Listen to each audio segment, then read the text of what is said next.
Start. शहरीकरण को आजकल किसी देश की आर्थिक और सामाजिक वृद्धि का सूचक माना जाता है, लेकिन अगर यह अनियंत्रित तरीके से होने लगे तो वह बड़ी समस्या बन जाता है। अपने देश में तो शहरीकरण ने अनेक समस्याएं खड़ी कर दी हैं।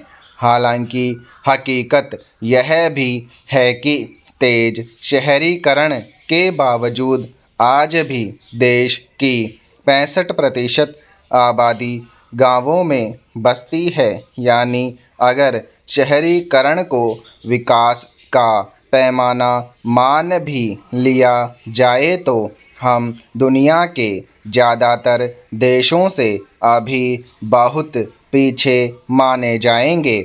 बहरहाल कितने भी पीछे हों, लेकिन जितना और जैसा शहरीकरण हो रहा है उसने गंभीर सोच विचार के लिए हमें मजबूर कर दिया है, खासकर तब जब शहरीकरण की मौजूदा चाहत के चलते अनुमान लगाया गया है कि 2050 तक देश की गहरी आबादी गांवों की आबादी से ज़्यादा हो जाएगी।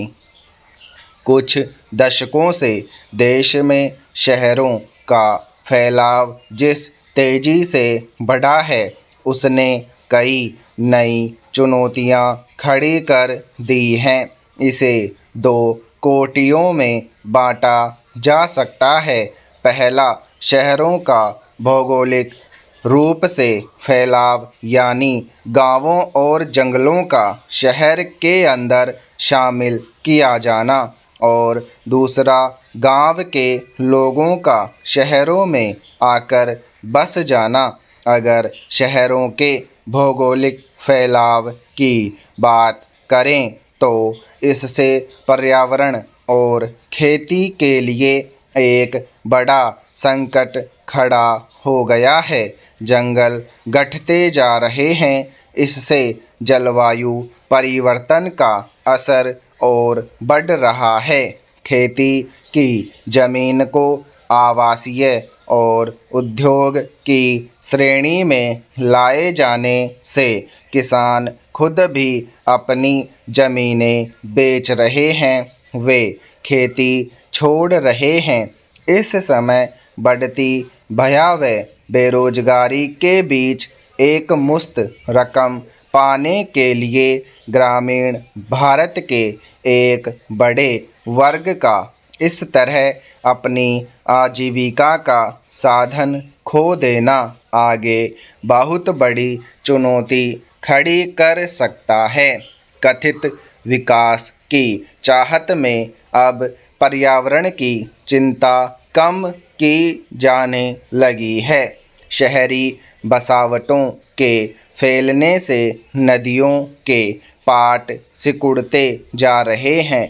जल प्रबंधन की चुनौतियां बढ़ रही हैं। इस बात को भी कौन नकार सकता है कि अनियोजित और अवैध निर्माणों से ज़्यादातर जलाशयों का जल खत्म हो चुका है। जहाँ तहाँ बाढ़ की समस्या खड़ी होने लगी है। इसी तरह जंगलों के घटने से वन्य जीव मुश्किल में हैं। देश के महानगरों में प्रदूषण की चर्चा अब पूरी दुनिया में होने लगी है। हम भले आजकल प्रदूषण के अलग अलग कारण बताते रहें, लेकिन हकीकत है कि औद्योगीकरण पर्यावरण को बुरी तरह बिगाड़ रहा है। हालांकि प्रौद्योगिकी ने प्रदूषण मुक्त विकास के नए नए तरीके इजाद किए हैं, लेकिन ये सारे तरीके इतने खर्चीले हैं कि अगर इन्हें अपनाएं तो औद्योगिक उत्पाद के दाम बढ़ जाते हैं। जब हम विकास के सुख भोग का खर्चा उठाने के लिए बिल्कुल तैयार न हो तो पर्यावरण के बचाव के उपायों को अपनाना बहुत दूर की बात हो जाती है। स्टॉप।